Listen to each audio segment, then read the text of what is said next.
Ladies and gentlemen, can I please have your attention? I've just been handed an urgent and horrifying news story. And I need all of you to stop what you're doing and listen.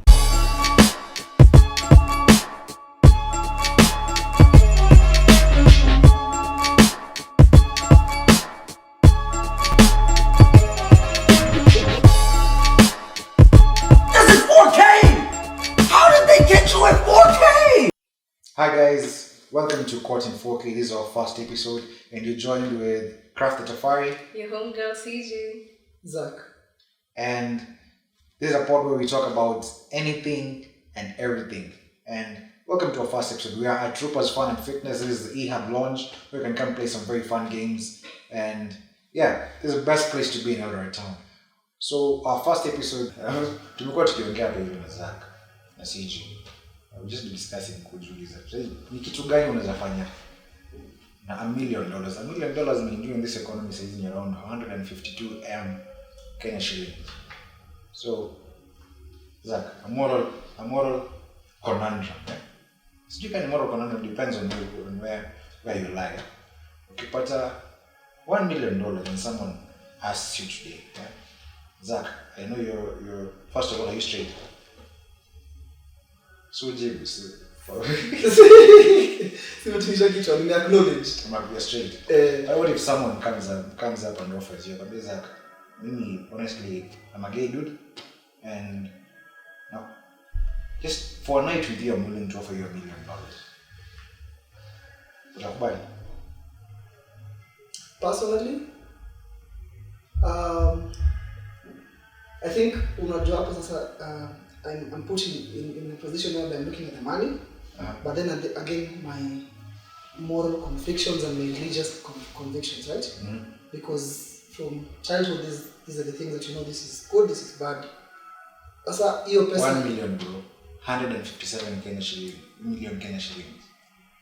I think in the long run ndakata 1 million ni siku moja tu.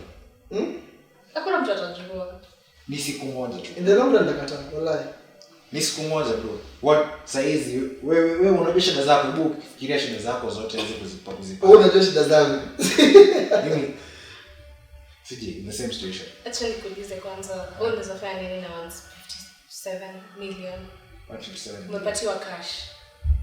Fuck 157 million. I think I'll put most of that money kwa bonds. Their bonds. Yeah, I'll put it kwa bonds kwanza kama bonds. Because at the moment, sina any clue what to do with. I think like bonds are around 6 or 7% per quarter or per year. Sure, I think we're going to check that. But there's something else better you can do if you want to save it. I've seen people use this as a way of saving. They buy insurance.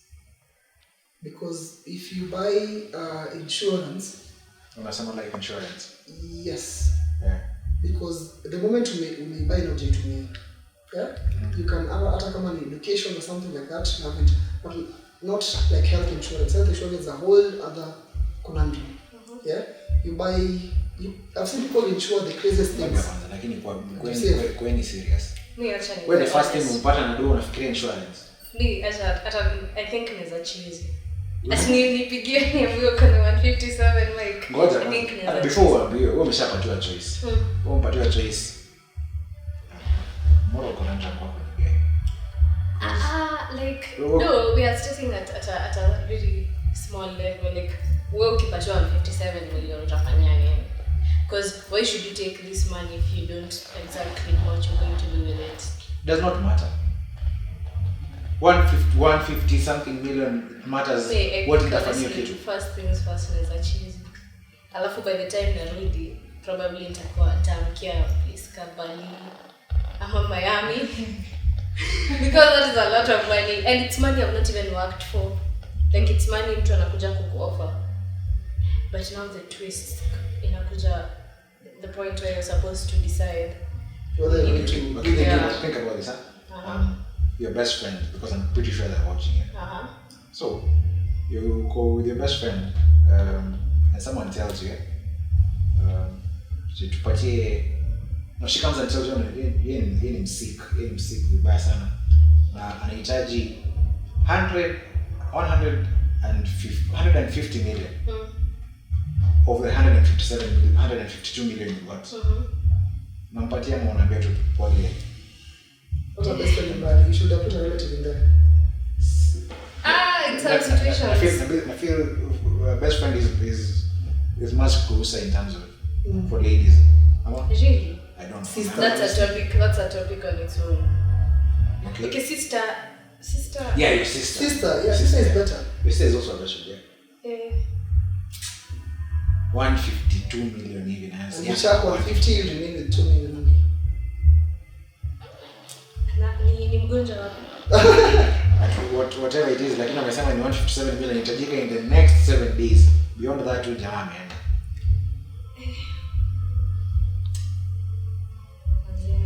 If my sister took this much time to think about it, maybe nako cancel. No, definitely nitapatia eventually, but then like why now? Why now? Or are you trying to be the main character? Ama you'll be one of those people that if she leaves after that ordeal, you'll be like, well, you are alive because of me. No. Hey, but for my sister, I'll give her. I'll give her anything. 157? Yeah. 152? Yeah. For my sister, I would. But put yourself in a position where, okay, you're close with this person, but you're not as close. If you're not as close, man, I'm sorry. No, you don't even have that money. That's what you like. Okay, let's say your cousin.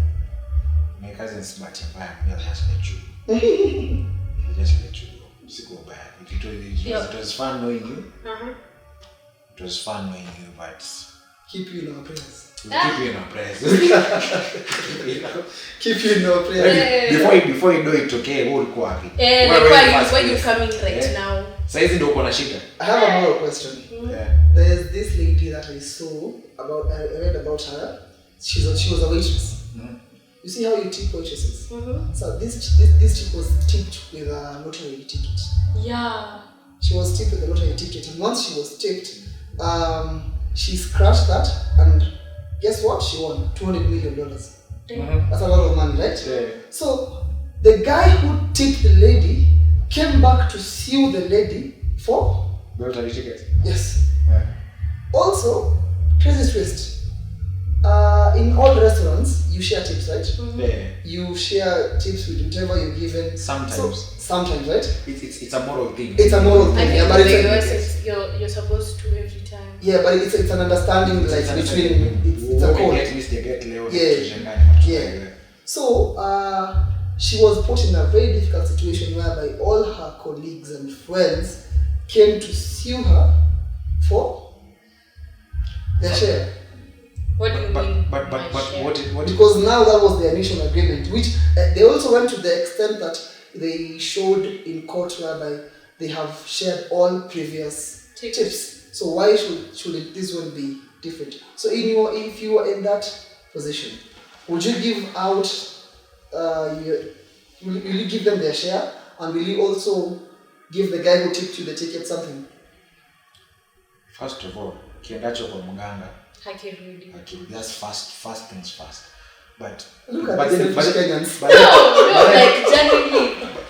But then Amiri is a very good point. Amesema that what if they took the thing to court, saying that this one was an agreement. Yeah, it's an agreement. Whether it was written or not, depending on how that plays in court, that's a different issue. But you yourself, would you give it out like willingly? Before it gets to court. Yeah, I feel like I'd give them something, but depends on how you come. Yeah, don't. Would you like? You see, like what they were actually demanding is a really fair share. Is like a huge amount. Yeah. Okay, I think I saw a similar question. You're doing something like this. Your friend gives you $1,000 to go into a casino and bet with it. Yes, because we'll come sort of kado. They'll give you $1,000 to go and try your luck with it. You go play a game and come back out with $50,000. How much money are you giving this guy? Your friend will give you $1,000. Honestly, I know I'm really poor with finances, so I feel like I'd give him more than the money that he gave me. Maybe I'd add some more. But for him, I wouldn't mind giving him 50% of what I want. Personally. Hakuwa anakupatia because you are a better player or something. Yeah. Because you are broke. Because you are like, okay, jamaa atakaa out of place, let me give him this $1,000. So you're going to give $25,000 back. Yeah. What if it wasn't for you? What if you only made $500 on top? It's still money that I didn't have, right? Let me ask you from this perspective. What if it was the bank that gave you the money? Would you still go and give the bank $25,000? But now the bank don't issue such kind of agreements. You didn't have any particular agreement with your friend. Yeah, but still, this is my friend. This is not because my relationship with the bank is different from my relationship with my friend. If not for my friend, I wouldn't have got to that point. This is still money that I didn't have, even if it's like 100 shillings or $1. It's still money that I did not have without that friend being in that position, right? So, in my opinion, this is still free money. Whether it's 100, whether it's 200, whether it's 3 million. You're not going to give you back. Yeah? You know, if I'm a friend, I'm going to give you back $2,000. Why? You return the money you gave me plus a whole 100% profit. That's what I do as well. Profit on top. Yeah. Hii ingine mambo ingine yote ni mambo ya Mungu. Like any manze ni God. You ni God, yeah, honestly. So it's the same way like when your friend would give you money to start a business and then your business will flourish. Do you mean that you constantly? Constantly is a whole other issue. No, like of course you won't get the money in bulk immediately. Like let's say he has given you the $100,000, right? Let's talk in Kenyan shillings. Okay, amekupatia. Tunaenda. Amekupatia 100k. Umeenda majuu sana kwani? Hey. Unajua economy yetu bana, we now have to start working in dollars. Si for buy. Maybe half hope. Amekupatia 100k, right? So the first months of course the business won't be as good, but then maybe like 5 years you're now a multi-millionaire. Like your company is producing not less than $500,000 per day. So would you mean like after that unamtumia pesa? So to answer your question, I have another question. What's the difference between that and black tax? That is typically black tax. Okay. Black tax is a bit. Black tax is very different. Yeah. In my opinion, why it's the same, yeah? My parents and all my family members and all my friends, at one point or the other, they helped me get to where I am, right? Maybe I become very successful, you're a billionaire somewhere. It's not only like they say it takes a whole village, right? Your friend at one point or the other gave you fare to go to school. Your sister at one point or the other paid for your school fees, even if it's for like 1 term, right? Your brother at one point or the other bought you shoes, right? Yeah? Everyone had a bit of sacrifices here and there to get you to where you are, right? But no matter small, no matter how huge, yeah? But I think the difference is with black tax there's an unwritten understanding. Yeah. No. That's what is this? Not really. There's nothing written over here. They just gave the 100,000 shillings for you to better your life, right? And then you went and opened a business. It picked up. But there's an unwritten understanding hapo because I hear the stories. Mtu anaenda majuu then anaambia na watu home, you know what, when you go, don't forget where you came from. Don't forget to build back home. Yeah. That's an unwritten understanding. Kwa ukienda huko hivyo succeed, remember to give something back at home. Yeah. But in this instance, umenipatia thao, niende ni double nayo, ikuje ipotee, for you it was, you go do this whatever you're going to do. In fact, me giving you back $2,000 is a favor I'm doing. It's just me saying thank you. Yeah. According to me, it's a favor I'm doing for you. Because either way, we were not guaranteed that this money will come back in the first place. Okay, pia kwenda majuu. That's why they say. Yeah, that's why they say when you give a friend or when you don't give expect it back. Yeah, don't expect it back. Give something that you know. Hata ikipotea, will be okay. But then ukiniulizia half of whatever I made that night, especially in in a tone, in a demanding way. like I owe you, then that relationship is damaged from that point. No. That relationship is more transactional now. Because kwa hiyo ulinipatia kitu not expecting anything back from me. Then it brought something and I gave you back some money for me as a thank you, as that one leper that came back to kwa Yesu akamwambia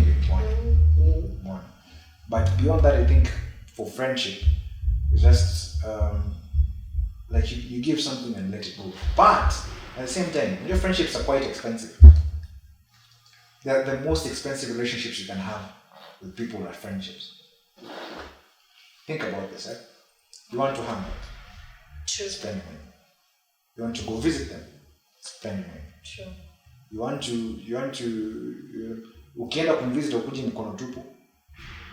For most my comrades may not understand. Okay. That's a relative statement. That is true. It's a relative statement. Yeah, ukienda ukuji mkono tupu. You have to bring something. They have baby shower, unabidi unachanga. They lost someone in their family, unabidi unachanga. It's friendship is a relationship that takes a lot. It's quite expensive to keep a friendship.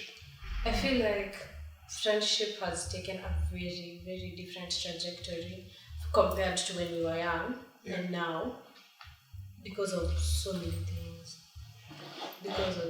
Okay, yes, you can't compare Childhood friendship. Yeah, childhood friendship and now, because childhood friendship was pure.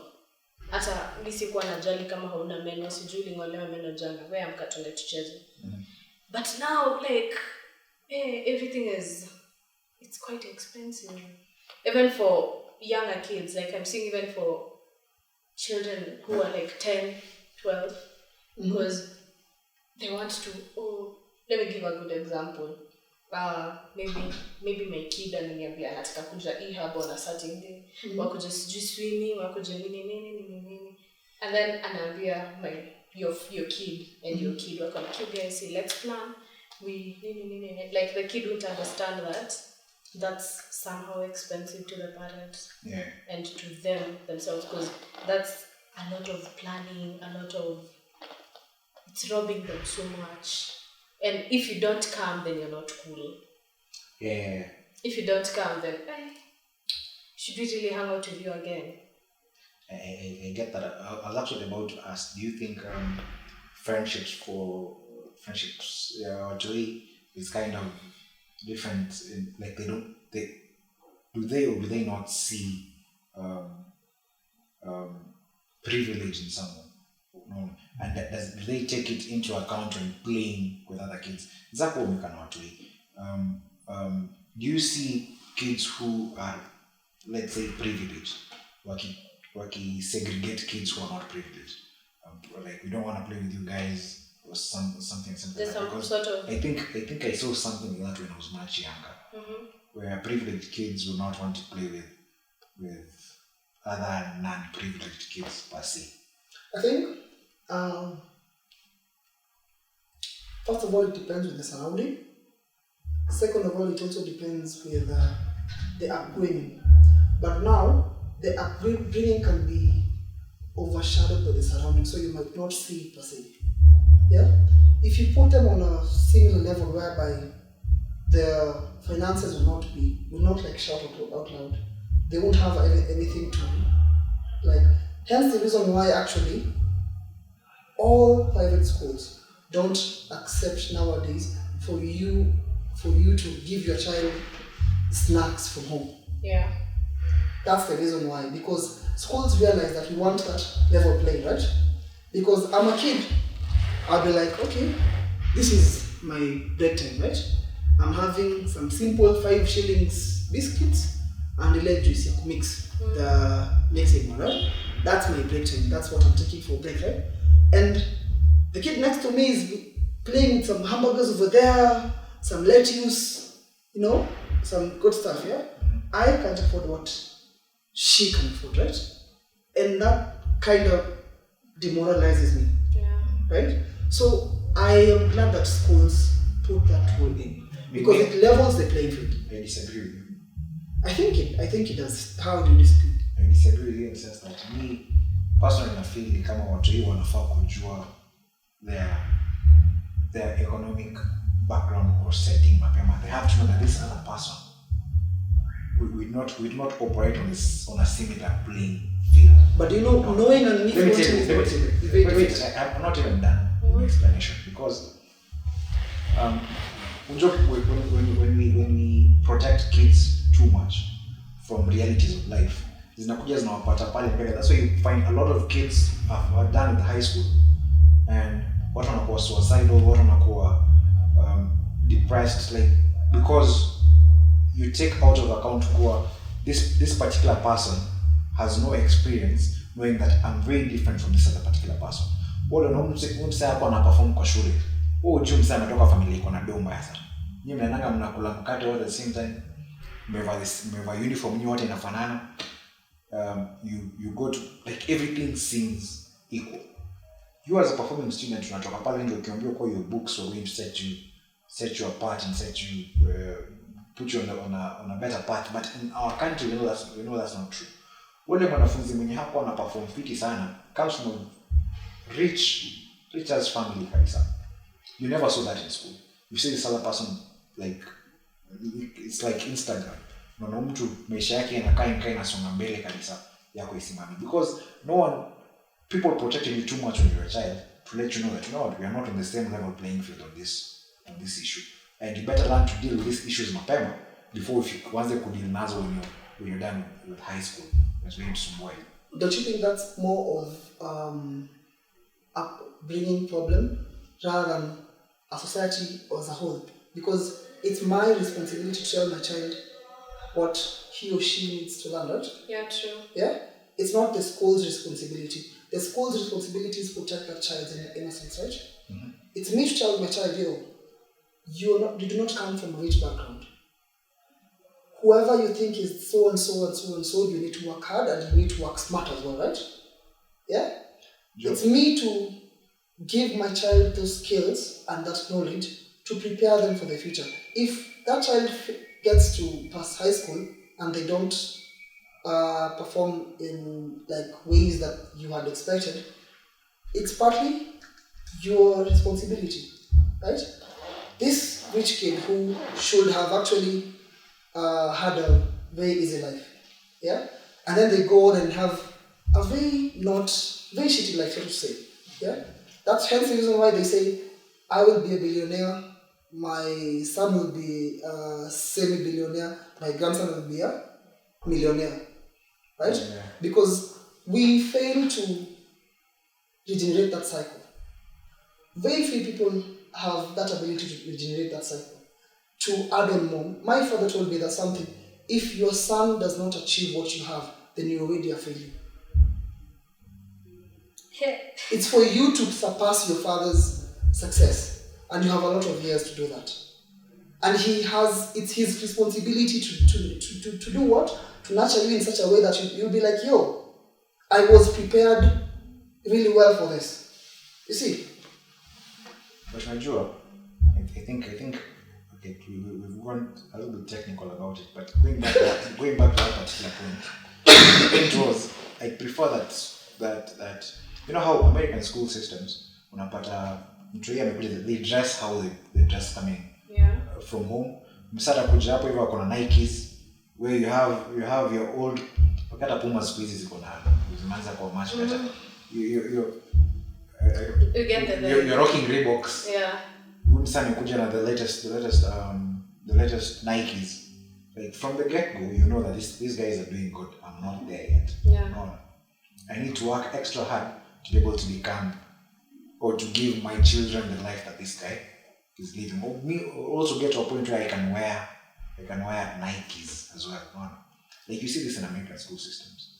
We've sheltered our children so much and we hide so much of the truth to them that when they come and discover this, once they're done with high school, it's a mess. It's a mess already. No. Personally, I feel like it's okay. When a parent shelters you, it's more of a defense mechanism. Because best believe, like, when our parents in their era, when they were now entering parenthood, they had so much pressure from the previous generation. Yeah. Like they have so much pressure, so much trauma. They're just trying to make the best out of it. But then it's a defense mechanism to the point that they don't even realize that they're overdoing it. Because, okay, why But then it also goes beyond. It goes beyond that. So because what I'm trying to say is this system iko kila mahali, iko hadi to school, in schools where children are supposed to be learning. This system that shelters these children so much from the realities of life, of which I understand a responsibility of a school to shelter its children to a certain level, no. But then when you shut them out of reality so much, honestly, I'm saying vitu kwa ground is different, yeah. True. Umetoka kwa shule, so like But can't we look at... I remember when I was coming out of high school with the anticipation ilikuwa nayo with how I thought I was going to conquer the world so easily, yeah? Yeah. Then you get out, you go like, where? Chill out, man. Vitu kwa ground is different. Necessary? Yeah. Was this necessary? Vitu kwa ground is different, man. You've sheltered these children so much that they don't know how to deal with life out here because they think everything has a particular... I think that's why we were given the university phase, because okay, sawa, you're 18 now, you're now of age. Can you manage life? Can you manage life with this and this and this responsibilities? Because immediately after that, you're expected to have an 8 to 5. You're expected by this age, come in your gari, by this age, you have a familia. Like, you get. So I think that's why we have that university life. But then, university life is so complicated. Like, they just throw you to the pits and like, okay. It's giving Squid Game, man. I have a question.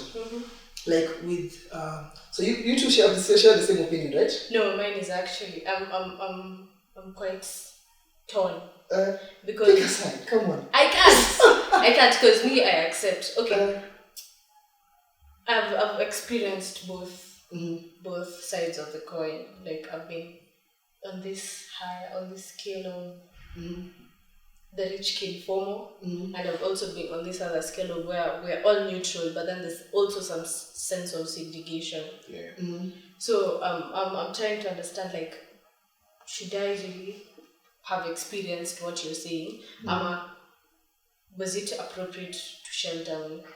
Because I feel like, however much your point is valid enough, I also feel like the negatives far outweigh the positives of doing it in his perspective. Because if I am given all even some of the realities in life, and I'm at a disadvantaged position, don't you think that flips my psyche in a way that I face life in a negative aspect? True. Because I'm like, I've seen people this live game is on the rigged. survival mode, like because as long I'm as like, casual. why would I read? Yeah. Hata nikisoma aje, my friend over there is going to work for his father's company. There's something that my dad told me about education is an equalizer. Yeah. You see, now you being in this process, you're told, Njoro over there comes from a very privileged background. But for you to get anything close to what Njoro has, or much better than that, then you have to go through this particular process and this particular system. Yeah. At that point, it makes out of sense to me. I'm like, okay, the only way I'm going to change my situation at home, or history ya mimi kuja hapa na kucheki Njoro na his new Nikes every week, is by actually going through this particular process and actually succeeding at it. Now, deal with the first problem. Number one, already we draw kwa kina Njoro are having a very smooth time. Like, I can imagine how the shock that guys get when they come into society with all these high expectations, then they get shattered na wapata wase wako depressed sana. Hii story ya depression ni kama heartbreak unafaa upigwe moja proper mapema so that by the time you're dealing with stories zingine come up, you already had this. But they don't even have to get married because of their heartbreaking relationship. Yeah, people already it's different. Yeah, because they already have a negative attitude towards. I think that's why the universe has already, like, in a juanga. Wewe heartbreak yako ya kwanza itakurara ukiwa 19. After that, as much as heartbreak yake ni ya 28. Unataka kuniambia who is this person going to do the heartbreak at 28? At 30. No, the people when you wanajiwekanga, they're so conservative, But that's the point. Like unachunga umtoi sana. Wacha apigwe na heartbreak mapema ajue kuwa hatuna do kwetu. Unaona? I feel like some kids would give up mapema. Hey. But then I think we should balance it. Think about this. I normally say people are very adaptable. Like, let's say you're born. Think of two versions of you. Yeah, moja amezaliwa version of you that amezaliwa ocha nothing. Second version of you ilizaliwa kwa boma ya Kenyatta. Like you're adopted or something. Like you have plenty. You have nearly everything. Then you can notice nani ako top 5 Ngina Kenyatta top 5 richest women in the world. African women or black women in the world. Pesa yetu lakini sawa. My point was think of these two versions of yourself. Moja amezaliwa wacha, mwingine in a very impoverished background, mwingine amezaliwa this other version of you has grown in a very rich background. Does it mean that the version of you when amezaliwa wacha is not going to make it, and only the version of you when amezaliwa in a rich background is going to make it? Can I tell you something so sad? Like there's something so sad about life and about the universe. As much as we all wake up every morning and do the job and we are toiling every day, some of us won't make the cut. Actually, most of us won't be successful the way we aspire. Hata wakuambia motivational. Sijui tomorrow if you come out chakula leo kesho sijui. Some of us, like, have you seen fathers who wake up every 4 wanaingia home 4:10 but high GP and it's been there for like 20 years. That time wamefunga hiyo biashara, then another job. True. But my point was you are going to adapt to whatever situation you are born into. What utazoea kuendanga kuchukua kuni kwa forest, kwenda kwa mto kuchukua maji, tukae that version. You even try to make your life simple in that setting. These are the rich kid. Atashimesha ke simple, atakuwa na padi ya PS since he was 3. Breakfast and bread. Everything will be working out for him or her. No. My point is, kujaribu kushelter mse sana as if they are so fragile that they cannot get used to the realities of life is doing them a great injustice in the first place. No. Like, why don't you just show them how life is exactly? Like, as I say, kuna some things that I understand why you want to keep away from a child. For example, like over sexualizing things. Like, these are things that you can learn much later in your life. But talk about them still. Talk about them so they have some sex education and all. But it's better to keep them in the know all the time so they know what they're supposed, how life is and how things are supposed to be. I feel like generally we have a lot of societal pressure and lack of societal integrity, and it is very highly portrayed in social media, because the lives people are living on social media is very different from what is actually going on. Because everyone is just trying to prove a point. Everyone is just trying to prove that in one way or another I'm living a better life than you, but we all know deep down. Remember how social media, I joined social media, I joined social media, I think in 2009. That was Facebook at that time. It was a big deal. But I think Facebook at that time is far much different than what social media has evolved. I think maybe Facebook in back kind of stagnant or hasn't really evolved. I'm not so sure, but maybe. But if you look at when Instagram came through, walianza kupedal, like it's now a lifestyle app. Actually, I think even Facebook has really changed because they discovered one simple thing in all aspects: vanity. But can you compare the vanity on Facebook compared to Instagram? Because now Facebook started it, but now they set the tone. To be honest, True. Facebook set the tone. It's just that with technology, there will always be someone better who will look at this and be like, okay. So there came Instagram, there came Twitter, there came TikTok. Who knows what's going to be next? Because But Facebook initially set the tone for vanity. That's when now those two shows were like, yo, this is my new house, nani. You get it? Yeah? It was a show off platform. Yeah. To show off to your relatives and your friends and your former schoolmates, right? Yeah. But then again, Instagram took it a notch higher. It became more instant and easier. To lives, yeah? People take pictures of new houses, their time at hotels, the food they eat, their aesthetic places. It's all about lifestyle. Yeah. No, like let's pick a regular picture and post it up there. You rarely find it. Actually, unless you find people who Instagram kitambo sana, then go back to their very old pics, then you'll find some regular pictures. You're like, okay, this is how. Yeah. Those are regular picture taken. Like but why do people delete such pictures? Because in everyone's account, most people actually go and delete the older pictures, the ones that you were like, yo, the simple you. So I feel like it robs the actual purpose. Yeah, because you're like, if maybe I'm a follower, yeah, you become an idol one day, I will be so motivated to know where you come from. Yeah. I will be like, yo, kumbe I can do it. Right? I 100% agree with you, 100%.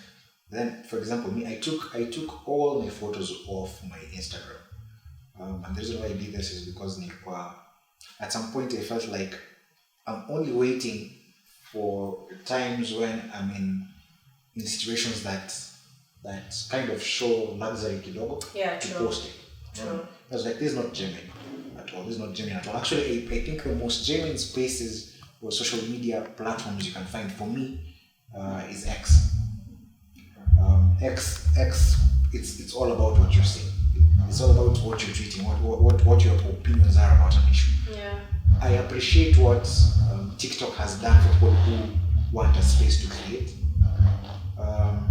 But so far, Instagram for me has not been that good. I've had a lot of people complain about what Instagram has done to them.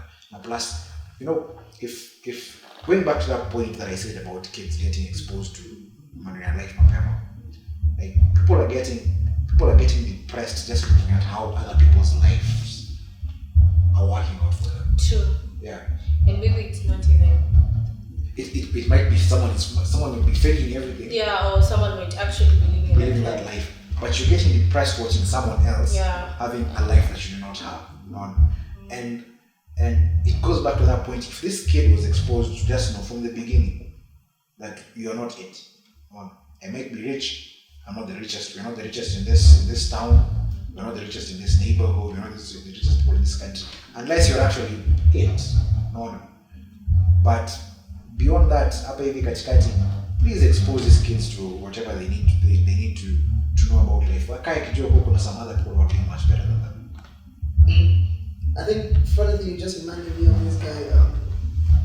My goodness, I can't remember the name, but he was some billionaire who used to do oil and manufacturing in the US. So one of his kids got abducted. I think they turned it into a movie. One of his kids got abducted. After this kid got abducted, this is one of the problematic kids, the kids who have rolled through life. You're the son of one of the richest people in America at that point. So everything you ever wanted, you got, right?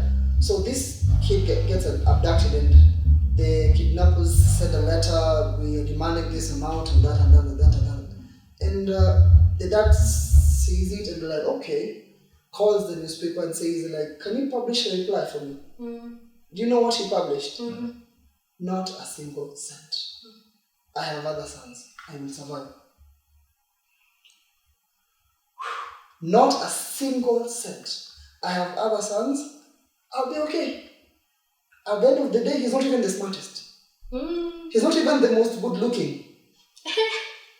I have other ones, plus other illegitimate ones. Yeah. So, I'll still be okay. And then after that, he was asked, like, why did you do that with your sister? And he was like,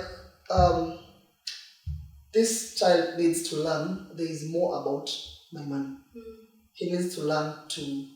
Wait, but the kid has been abducted? Yeah. He was like, For him, he knows how to look for money. Let him pay on his own, but he has been abducted. Let him find a way out. How are you going to make money when you're abducted, bro? Like, interestingly enough, the kid found a way out. and then I feel like he was behind the plot.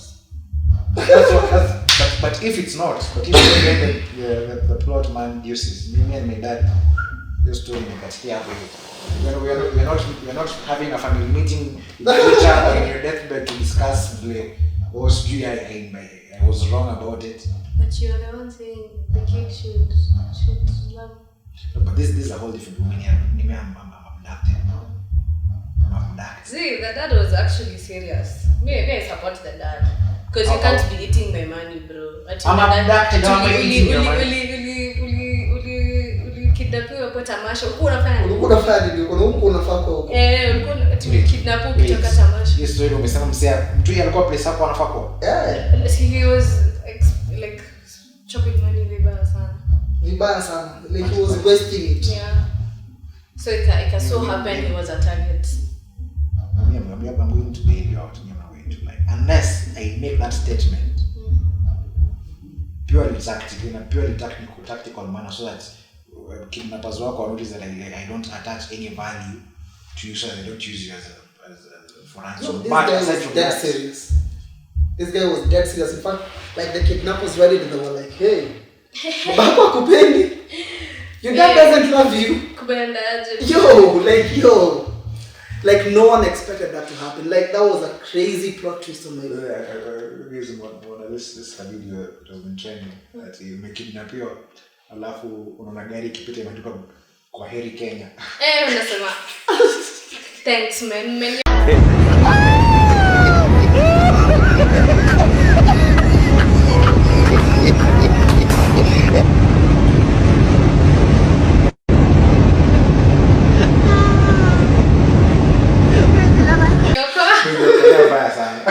You're now entering. The same way Zach and check. You're now entering. That's your video. But me just feel tunafaa kutafuta pesa.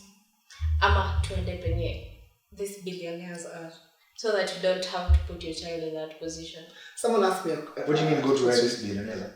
I don't know, man. Like location. I don't know. Ningekuwa na just ningekuwa hapo. If together pale, the only person who's having a chance is you. Unless wanataka booty ya Zach for $1 million. Mbona sema yako ona umse. We were talking about you. That question never. Okay, this together. Tumekuwa hapo sisi watatu. That question never came to me. Mimi hata kwanza nimetolewa nje niombe wewe. So the 1 billion happen. No, see the guys. From the guys. Yeah. You were there, your story in Peter but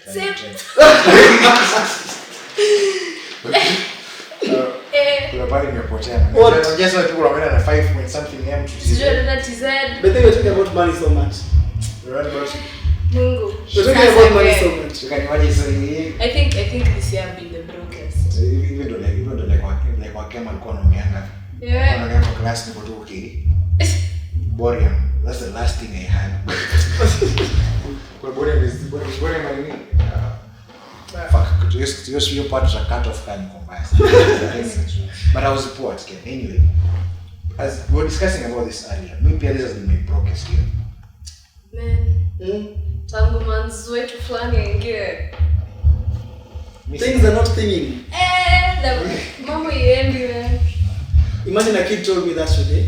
Mambo yendi. Yeah, I was like, yo, you copy like umetoka kula breakfast. But yeah, I've had breakfast. Where is mine? Hey, yo, Zach, mambo yendi. And I'm like, yo, like club to this is like for 4-year-old. Me, my greatest concern is sherehe imekuwa expensive.